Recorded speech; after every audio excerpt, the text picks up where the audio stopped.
O que tem acontecido com o processo de democratização e que leva a essa situação dantesca que aqui, na capital da República, a gente está vivendo agora? Tem uma nova figura aí, governador encarcerado Arruda. Sempre era governador em exercício, governador eleito.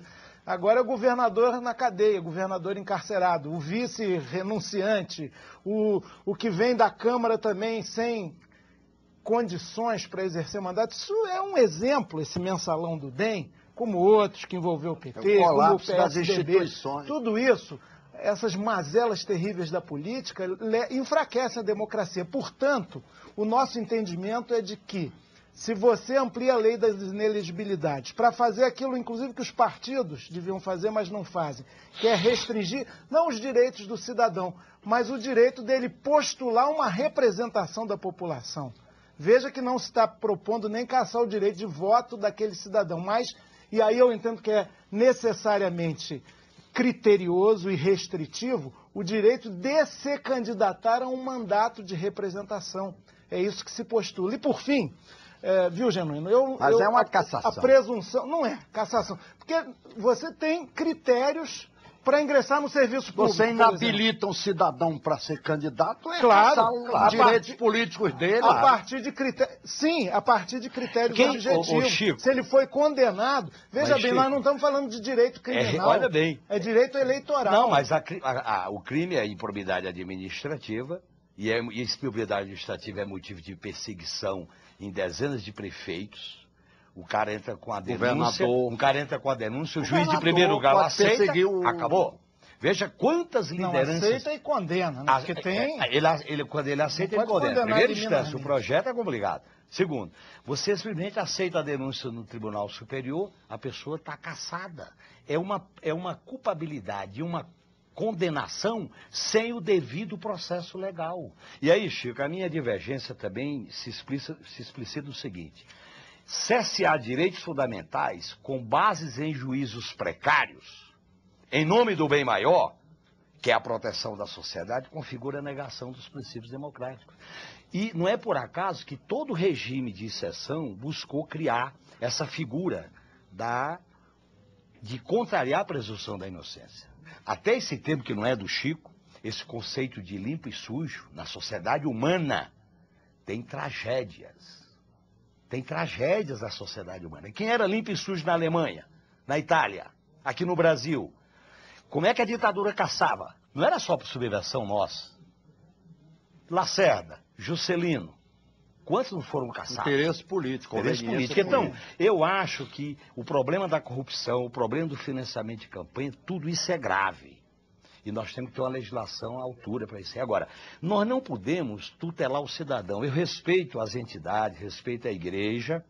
Agora, quando você diz, eu vou dizer quem é candidato, eu estou contrariando o princípio que todo poder emana do povo.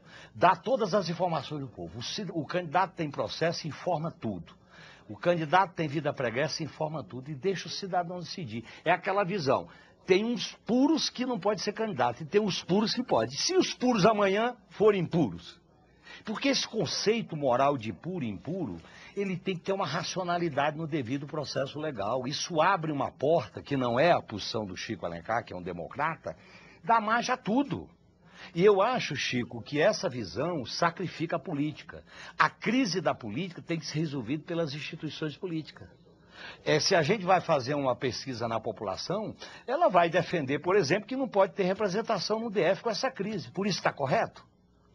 Agora a reforma do judiciário, infelizmente, não resolveu... Intervenção é diferente. Eu estou falando de negar a autonomia, que tem gente já falando. Porque essa ânsia por essa condenação em primeira instância revela a impaciência pública com a impunidade. Aí o judiciário tem que ser... E a impunidade é garantida por essa demora de processo que levam 10, 15 anos. Esse teu raciocínio produz o seguinte: a sociedade tem seus males e seus vícios, seus erros, e os indivíduos, os humanos, cometem fato delituoso.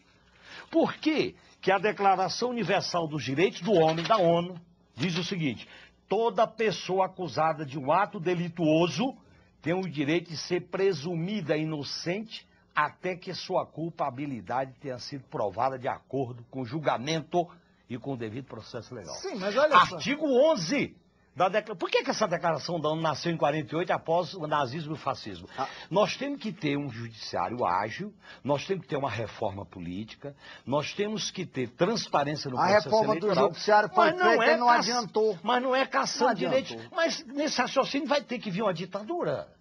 Não. Não, ditadura não é só pela baioneta. Não. Tem ditadura, às vezes, pela sentença, por setores da mídia, ou ditadura pela uma denúncia sem fundamento. Principalmente quando se vive uma fase de muita denúncia. É difícil separar o joio do trigo. Eu fui vítima de um processo que era difícil separar o joio do trigo. E é a democracia, o devido processo legal, que separa o joio do trigo.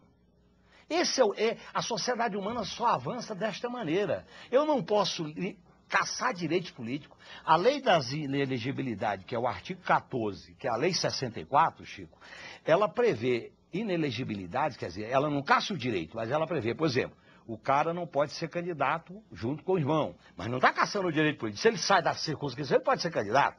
É diferente. Então, eu acho que essa lei, mesmo com essa mudança, eu acho que ela é inconstitucional. Agora, o que eu quis dizer é que essa impaciência do povo com a impunidade que dá nessa emenda com 1,5 milhão de assinaturas, é decorrente da ineficácia do Poder Judiciário na aplicação de penalidades a criminosos.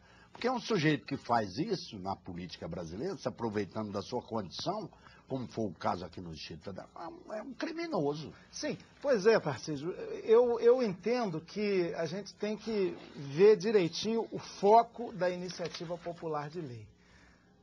Quem olha que a argumentação do Genuíno, que tem conteúdo, tem os seus fundamentos, obviamente, como de hábito, pode entender que nós estamos executando, com a aprovação dessa iniciativa popular, ou seja, com a ampliação das inelegibilidades, uma condenação. Suprimindo um direito. A minha leitura não é essa. Nós estamos ampliando os critérios que qualificam o indivíduo para postular a representação da população, que anda muito degradada. A criminalidade está capturando uma série de instituições republicanas. Tem juiz que vende sentença, que faz tráfico de influência, tem executivo, tem governante que corrompe, pede propina para que ganhem licitações, os casos são notórios. Superfatura preço. Para falar de executivo e judiciário. Para não falar do legislativo, que em geral é o mais sovado e o mais emblematizado como símbolo de... Até porque é o mais transparente. É o mais transparente. O que nós estamos querendo estabelecer, e me parece que isso é muito importante para a vida democrática e republicana brasileira, é estabelecer que gente com condenação, e há uma discussão, é claro que veio a iniciativa popular de lei, volto a dizer, extremamente louvável, importante, já tem um efeito, eu acho que todo mundo vai olhar mais a história de vida de cada candidato nas próximas eleições, haja ou não a aprovação dessa lei, desse projeto, já tem esse efeito cultural.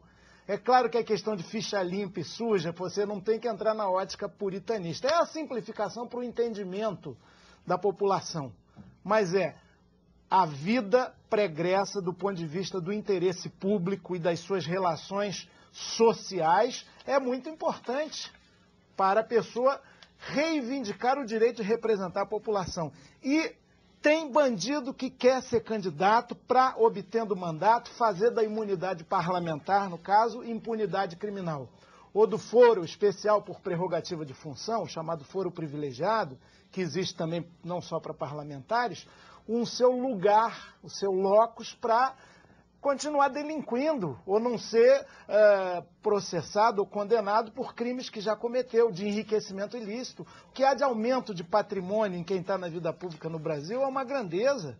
Então, eu entendo que a iniciativa é boa, é saudável. E mais uma questão, viu, Genuíno? É um bom debate que a gente vai travar em plenário. Você anunciou no início, em março a Câmara vai votar. Tomara, é um compromisso, aliás, do presidente Michel. Eu acho que os líderes partidários têm que assumir isso. Vamos votar, discutir, quebrar o pau lá no sentido democrático e elevado do parlamento. As ideias brigando não as pessoas. Mas nós estamos nos Tem que referindo respeitar um ano de anterioridade. É outra questão. Se isso Porque altera essa o processo exigência é eleitoral. constitucional. Agora, Tarcísio, Não, é outra aí, coisa. Tarcísio, tem um problema que eu insisto, que é uma questão de fundo.